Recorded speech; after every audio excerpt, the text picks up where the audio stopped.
Virage international à présent, le dernier virage consacré à la lecture d'une des journaux avec Ramatoulaye Sarr. Bonjour.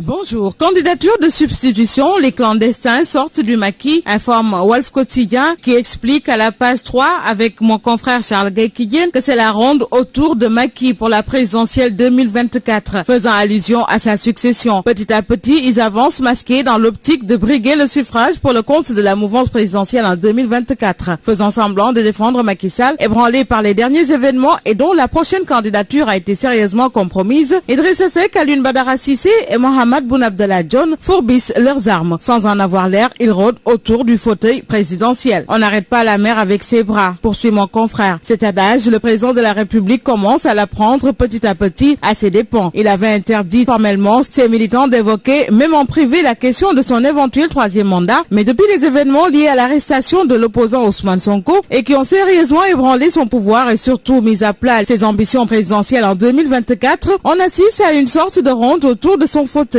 En effet, de manière insidieuse, les candidats à sa succession avancent leurs pions. Ils profitent de son état de faiblesse actuel pour se signaler aux électeurs, mais aussi et surtout aux militants de la coalition Benno Bokk Yakaar. Après lui, Mohamed Boun Abdallah Dionne se signale. Ayant disparu des radars depuis belle lurette, depuis la dissolution de son poste de Premier ministre, le voilà, Mohamed Boun Abdallah Dionne, qui brusquement se signale aux Sénégalais, à l'instar d'Idrissa Seck. Alioune Badara Cissé est lui aussi dans cette même lancée. Exilé entre guillemets à la médiature de la République, il a profité de l'affaiblissement du pouvoir du président de la République pour dire aux apéristes qu'il est là et capable de porter les couleurs du parti et de la coalition. Mais dans tous les cas, retenez que Macky reconnaîtra les siens. En tout cas, c'est l'information relayée ce matin par Direct News sur cette crise politico-sociale. Durant tous ces moments de révolte, les responsables de l'APR étaient dans un silence total. Mes confrères annotent, l'armée beige-marron a déserté le front, laissant le boulevard aux jeunes en colère qui dictaient leurs lois. Ministres, DG, députés ont retiré même la photo de Macky Sall de leur profil WhatsApp. Le double jeu de Macky, tel est le titre de Sud Quotidien, parlant gestion de la période post-crise, moment choisi justement par Abdoulaye Seydou Sow, ministre de l'Urbanisme, du Logement et de l'Hygiène publique, pour enseigner que le président ne peut pas être élu avec 58%, avoir Idrissa Seck à ses côtés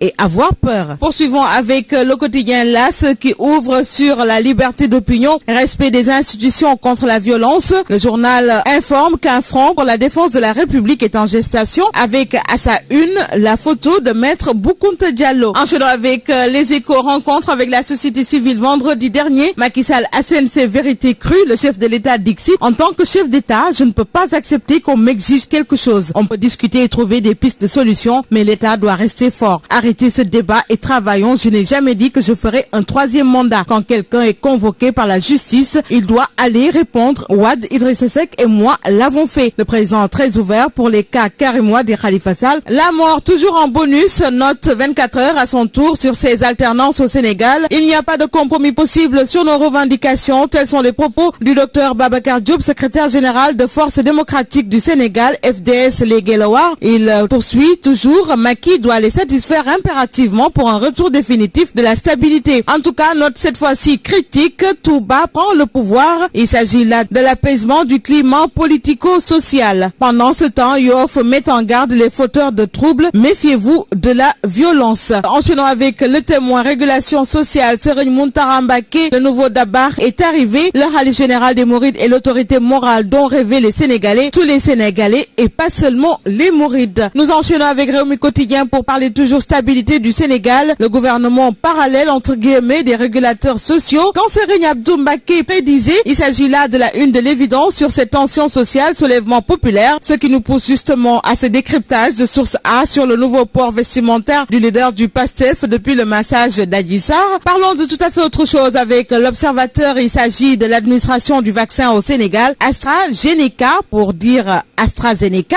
Les spécialistes sénégalais écartelés entre fausse imputabilité et principe de précaution. AstraZeneca, c'est l'autre titre en tout cas du quotidien du groupe Avenir Communication qui fait toujours un jeu de mots comme son prédécesseur l'Observateur sur la Covid-19, polémique sur la fiabilité du vaccin. Beaucoup de pays européens suspendent le vaccin. Le mandat enchaîne et note vaccin AstraZeneca, le doute s'accentue. Le Soleil avec professeur Tandara Ndiaye, immunologue, fait noter qu'il faut poursuivre la campagne avec le vaccin AstraZeneca. Mais retenir surtout avec